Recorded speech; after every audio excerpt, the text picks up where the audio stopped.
Hi there, my name's Colin Foreman, Deputy Editor from Mead, and today I'm joined by Mohammad Khader, Senior Vice President and Head of Contracting Finance from Mashreq Bank. Hi. Thank you, Mohammad. Thank you. Mashreq Bank, a leading bank in the region and a prominent bank as well in the UAE, with a lot of exposure to the construction sector. You're involved in a lot of projects in a number of different roles. How do you see the market broadly at the moment? Well, as Mashreq has been always committed to the building of the nation and supporting contractors across different segments to be able to execute and complete projects within time that has an impact, economic, social impact into the country. Since we've been in it for the past 3 decades, specifically into the financing contractors, we've seen that lately the market has become a bit more difficult on both sides. The projects are not as frequent as they used to be. The terms are not as easy as they used to be, and the contracts they're not as clear as they used to be, which usually when there are debates or when there are disagreements, they come into play. Lately we have seen a lot of delayed payments, delayed certification, some calls on guarantees, which makes this market or this industry specifically a very difficult to operate within. And what's been the trigger from this? I mean, the top line sort of global macroeconomic story over the last 3 years has been lower oil prices. Is this really the underlying driver for this trend? Of course, of course. When the lower oil prices hit, a lot of the economies in the region just went back to the drawing board, reconsidered projects from a national importance. And therefore, you start seeing lesser project, but of more value to the economy. Oil and gas sector continues to be a driver into this industry, and whether the low oil prices are there or continues to be there, there needs to be always an investment into this industry. Are you seeing opportunities coming through in the oil and gas sector, say new projects, tenders? We expect them. They've been slower than much slower than before, but we expect that they will come on stream in the near future.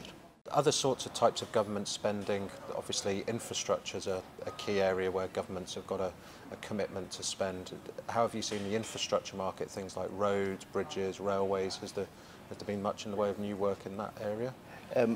As you know, Colin, UAE has been building itself for the past 4-5 decades so far, and what we have done and what the country has done in the past has been phenomenal. We have moved past a time where you need to build everything. Now you are specifically looking at what is it that adds value. We have a very robust infrastructure, has been developed and has been built over the decades. And what you need to do right now is either maintain it, upgrade it, or add on to it. So naturally, you will see that volume would come down. And then on the private sector side, obviously the key story in Dubai over the last 2 decades has really been the real estate market. Are you still seeing a lot of work ongoing in that sector? It's quieter than before, but we have seen in the past 2 years that it has picked up. And there are more private investors are coming in, but with a more structured approach than before. Let's not forget that the laws that are put in, especially by RERA, has helped streamline this segment of the market. And some of the issues that we hear about in the marketplace at the moment aren't necessarily about new projects, they're about existing work that was, say, procured 2 or 3 years ago. What are the main challenges that your customers or contractors are facing on jobs at the moment? Well, the projects that were awarded in the past had priced in different dynamics. And those dynamics have changed. Let's not forget that our region has gone through a lot of changes in the past, and the oil price has been one of the major elements.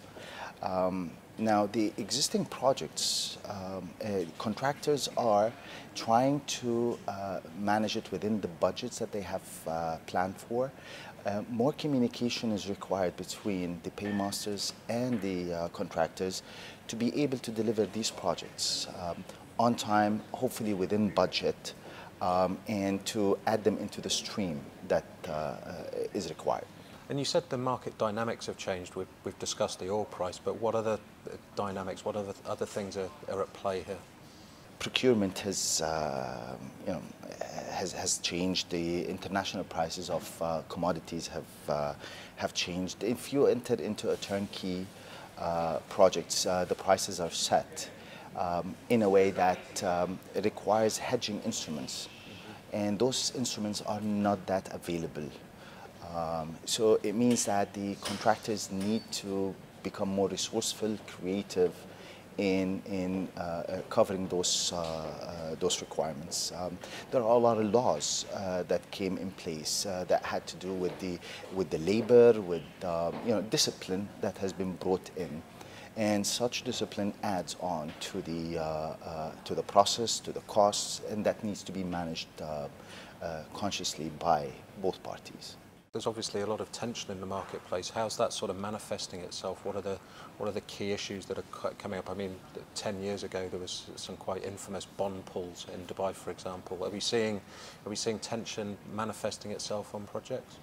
Statistically, last year has been one of those years, 2016 and now in 2017, we've seen more disagreement that leads to calling on bonds and liquidating them. More arbitration, and that is part of it is a frustration of some of the aspects of the market. The dynamics that we've just talked about has changed. There are delayed payments. There are a lot of variations. Time extensions have been an issue. Under certification has been another issue. Technically, it's at the delay in the projects due to all these circumstances and the availability of funds readily have impacted the flow of such projects. And how's this affecting construction companies? If we look at the publicly listed ones, either locally or internationally, have all reported difficulties. If we look at the local market, there's a couple of contractors who are sort of restructuring themselves. Then internationally, there's been some very large provisions set aside for projects in the Middle East. Is it the same across the board, you would say, across all your clients, or is it just the listed ones are doing particularly badly? The listed ones or the non-listed ones, they are all operating in the same market. So they have, to a certain extent, the same circumstances that they need to deal with. The public ones are the ones that we are aware of. The public is aware of. But the delay in payments is causing a lot of stress onto this industry and the companies, which means that genuinely everybody needs to relook at the restructuring transparently, their requirements, their project funding, the financing for it. There's nothing wrong in addressing an issue transparently. Banks are there with their customers. Mashreq is always there with their customers to try to find a way where we can help and support those companies to complete those projects that they have undertaken. Restructure is something that's happening across. We've talked a lot about delayed payments. From a sort of client's point of view, why do you think that payments are delayed at the moment? could be multiple reasons. It could be that there is a dispute on the project design itself. We've seen a lot of projects in the past being put to tender while the design has not been complete, and it's you design as you go, which means that you will actually have to handle a lot of variations. Now, if you have the intention and the infrastructure to handle variations on time, then you will be able to address a lot of these issues. What we have seen is that a lot of those projects have gone over their budgets due to these variations. Some did not have clear funding for them. And with the change in budgets and a change in priorities, we've seen that some of those projects did not get the due attention when it comes to payment. As far as liquidity is concerned, we still believe that the market, the financial market, is liquid enough. Actually, liquidity has improved during 2017. It's just handling all the process within time and time frame and within the contractual agreements. So if things could be done better, are there examples where payments are being made on time? I'm thinking particularly things where there's, say, foreign institutions coming in and providing funding support, say, foreign government involvement. Are there sort of best case examples that we can look to? Of course. Just go back to ABC, basic. If the project is envisaged correctly, the design is there in place, the contractor comes in for the execution, the contracts are balanced and fair. In addition, that you have either specific funding earmarked to it, be it a finance that is arranged, or in finance meaning either through financial institutions or ECAs. And if that fund is in place, then the process becomes smoother. Talking about funding, we inevitably then turn to banks. What sort of role does Mashreq play in all of this? You provide financing to contractors, but I'm assuming there's a more holistic picture here that you're involved in. As far as contractors are concerned, the only way for you to be able to finance a contractor is to think like a contractor and understand how their cash flows operate. Basically, a contractor comes in, builds a project, walks out. And in the process, there is a cash flow that they run, ins and outs. The way we look at it is that we look at every project specifically. Every contract has a life of its own and should not impact or impair the other contracts. So the way we look at financing contractors, besides the bonding, which is a requirement, is to look at their cash flow and try to plug in all those deficits depending on the time that they happen, to be able to facilitate for the contractor the required resources to complete that project. And one common complaint I frequently hear from contractors is that projects now, there's very little in the way of advance payments and they're cash negative from the very beginning. Is that the case? And if that is the case, what sort of challenge does that create for you as a bank? I'm assuming you come in and have to step into the breach, as it were. See, the reality is that advance payments were higher. I mean, we've seen on average that the advance payment for projects have been coming down. It is not the norm as yet, but we're seeing indications that it is happening. See, an advance payment is merely a finance for the project. So it's either done by the paymaster or the project owner, or the bank needs to step in. So for a bank to be able to finance contractors, they need to be clear that you need to step in whenever funding is required for that specific project. Less advance payment, more loans to the project. You have the cash flows that will come in, and those cash flows will settle you throughout the life of the project. And will this increased requirement for financing introduce greater transparency? I'm assuming you're not going to lend to a project unless you really know what you're getting yourself involved. Does that mean you're going to put greater demands on people to be transparent? I won't use the word demand as much as I would use the word advice. Our customers are customers of choice. We chose those customers. They chose us, and we understand their business. One of the advice, at the beginning of any project, we would really advise that, first of all, is that project critical and within your scope? Can you do it? Okay.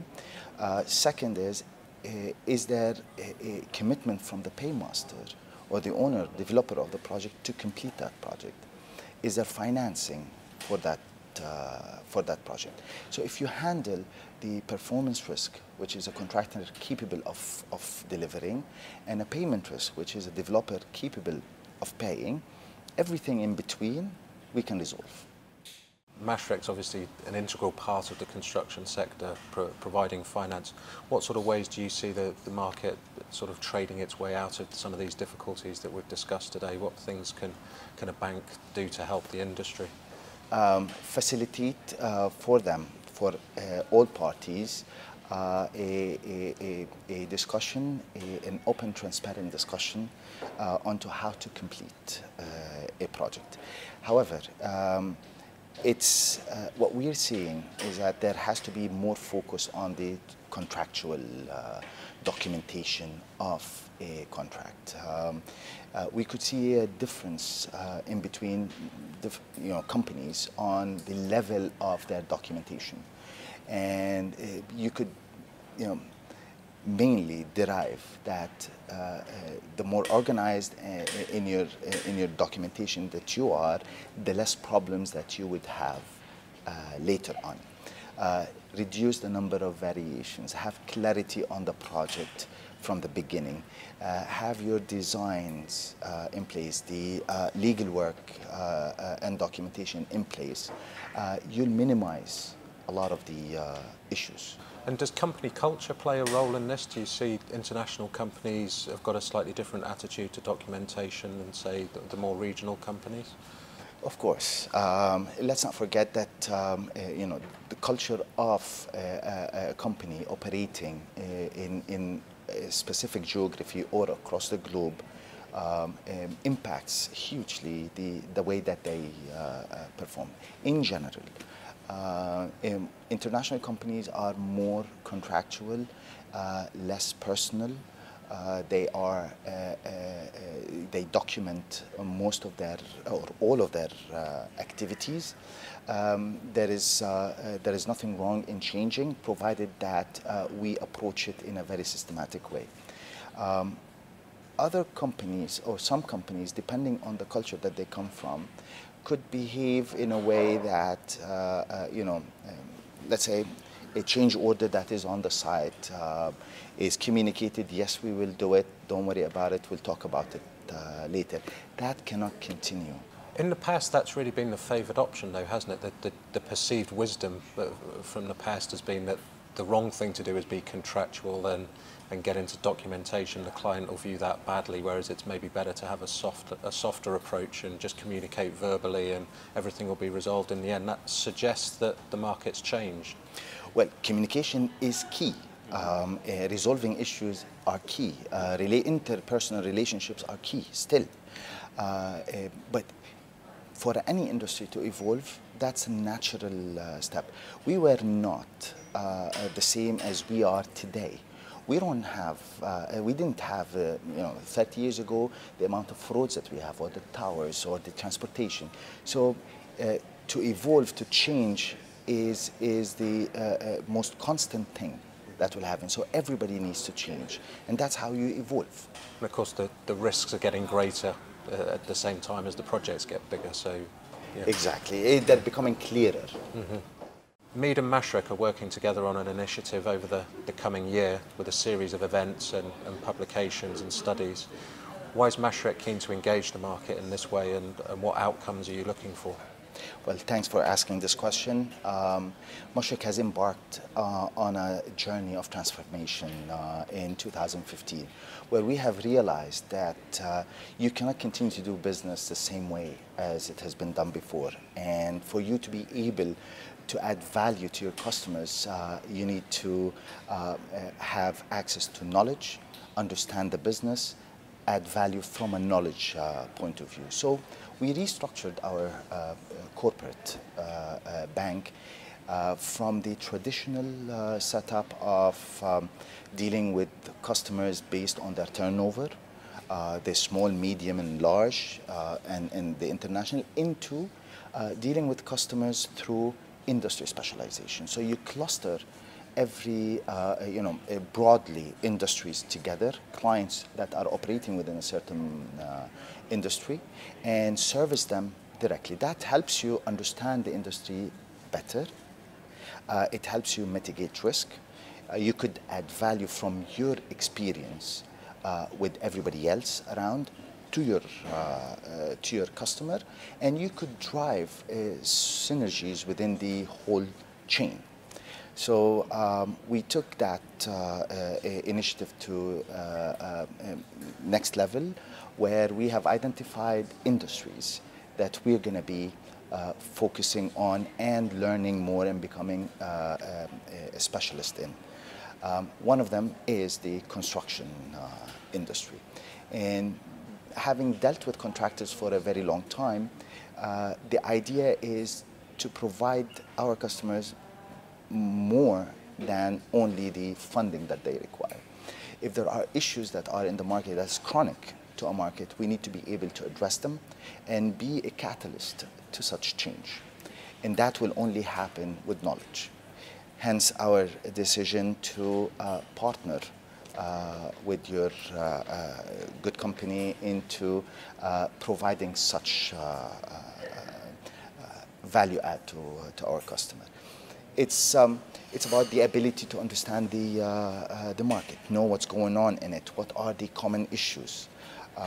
And we realize that Mead is a knowledge partner that we would like to go with throughout this journey. Thank you for that, Mohammad. In terms of your customers, it's still fairly early days. You introduced this initiative in 2015. How's it been sort of received by the sort of construction companies? Have they felt this is something that they benefit from, with people being more specialised in their sector? For the construction and mainly the contractors, that specific part of the economy we have been focused on for the last 3 decades. So we've been clustering ourselves around it. And we wanted to replicate our success in this segment into other segments. But still, it's a never-ending journey. You don't reach a destination with it. You need to continue to evolve. Hence the knowledge aspect of that industry, that we want to take it further. And are banks in a unique role, really, in the sector, to try and sort of promote some of the things that you want to promote and introduce and encourage people to do? Do banks have a slightly different position to other professions that are involved in construction, say a concrete supplier or the legal profession? Does the bank have a slightly different role that they can add value here? Within the construction industry? See, a project, when you are building a project, there are a lot of elements that go into it. The contractor is the biggest piece, but there are a lot of pieces that fit in with the contractor that needs the due attention if it is to achieve the right and desired results into completing a project. So we have found out that in any mega project, if you have a single contractor, you will have around 200, minimum 200 of suppliers, subcontractors, service providers that are integral parts into the completion of this project. So one of the things that we hope to achieve is to come up with a product solution to that industry that covers not only the contractor but everybody who is involved in that chain, to provide the support at an early stage at the lowest part possible from the ground up, and not only focus on one single piece. You mentioned earlier today that you were involved in, I think it was Maktoum Bridge back in the late 80s. And I just wanted to ask, how much has Dubai and construction changed in that period of time? Just to correct that, sorry, I was involved as a resident of UAE and of Dubai at that time, and I remember the time when the bigger Maktoum Bridge was completed, and at that time it was a mega project, huge. In the way it was constructed and the way the time frame and it took. Since that time, we have done mega projects. I mean, Dubai has gone through. I mean, you build the tallest tower. You have a metro system. You've already built into the sea the palms. So projects continue to become bigger, larger, more complex. One of the good things about it is that a lot of the companies have retained that expertise over the years and learned. And we hope that they continue to learn from the past experiences. What we want to provide is an area where we collect all this learning and share it amongst everyone. That will be our target under the new program. And that local expertise touches on another trend which I've been writing about quite a lot recently, is the sort of the move of internationals retreating from the marketplace and sort of local and regional firms playing a much more prominent role. Is that something that you've seen over the last couple of years? Of course.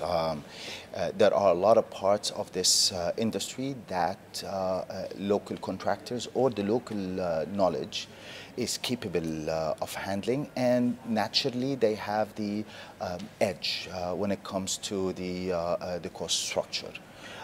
So we've seen that there was a transfer of knowledge and expertise over the past 3 decades, where there are sectors within that industry that continues to be or became a place where a lot of the international contractors do not really come in. They cannot compete with that.